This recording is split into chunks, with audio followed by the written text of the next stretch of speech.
That's better. Hi, everybody. Sorry about that. Today is January 24th, 2018, and today I went to my first Dual Diagnosis Anonymous meeting, and that was pretty cool. I actually enjoyed it. I had a really good time. I have a list on my Google Calendar now of one for every day of the week except for the weekends. Not that I plan on actually making one every day, just that way I know where my options are and where they are and where that kind of thing. There are even two out by Vana's house, so on the days I go out to Vana's house I can stop on the way home and do a meeting before I come home. I have pamphlets, I know I do, but they're under the stuff, so let me grab those. I get really close to the camera, I'm sorry. So this is the 5-step flower. It's dual diagnosis. This tells you basically what to expect in a meeting, what kind of meetings there are, what to expect in a meeting, how the meeting goes. But it also has the 5 rules of respect. It has like the extra 5 steps that dual diagnosis adds that AA doesn't.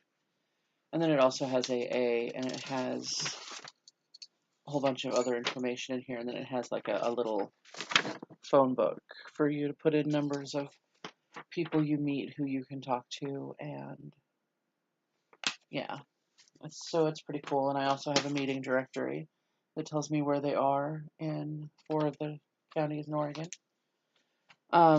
So I really enjoyed today's session. It was smaller than AA meetings I've been to, and it was more focused on accepting the mental illness as part of the addiction or as a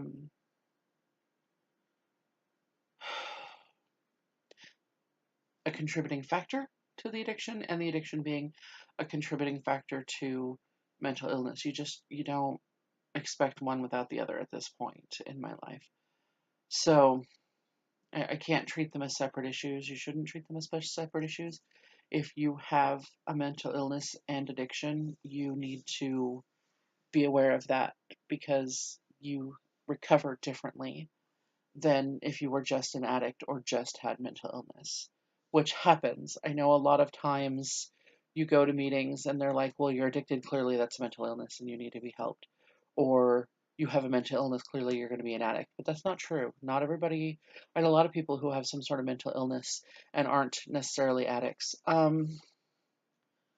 don't know how often I say that, but I'm sorry if I repeat myself. Let's see. I have a really super bad migraine. So I'm trying to think through that, which is why my hair is down. I think it's been down for 2 days now. And I can't move my head over that shoulder all the way because of my migraine. But I also wanted to make sure I got a meeting in tonight. I finally got my sleep study scheduled. That's not true. Let me be very clear.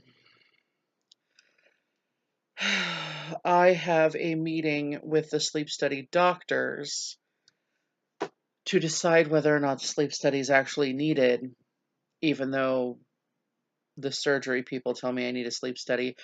And my primary care said, let's get a sleep study.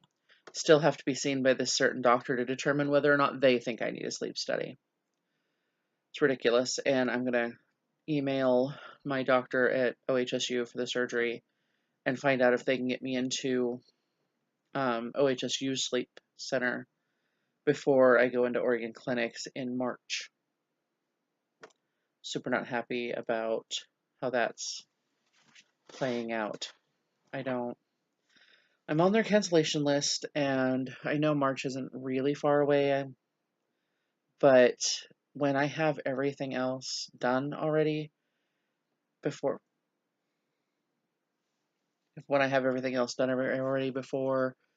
middle of February, and then all of a sudden I have to wait until March to get the appointment saying, yeah, okay, we'll see you, and let's see when we can push out the sleep study, which pushes out the surgery dates, what pushes out, and I'm barely struggling to function now. I just I want to speed up this process, and I know that's unrealistic, but that's where I'm at. So who knows? Maybe that'll work. I don't know. I'm gonna email her tonight. Um, yeah. So that's my plan, and then tomorrow I am gonna go do laundry, and hopefully I'll be up for a max ride and stuff. But I have a really bad headache, and I'm hoping that the medication I took will kick in, and it will not just kill my entire evening. And then tomorrow too, because sometimes these migraines are 3 days, and I'm supposed to game on Friday, so I'd really like it to not be a horrible thing. And tomorrow I have to, when I come home from doing laundry, I have to prep for game, and my dice are still lost. So yeah, eventually I have to clean up my car because it's the only place they could be at this point. So I'm kind of upset about that too. Anyway, I think that's everything for tonight. Yeah. Again, if you have questions, comments, message me, find me on social media, share with your friends, all that stuff. Have a good night.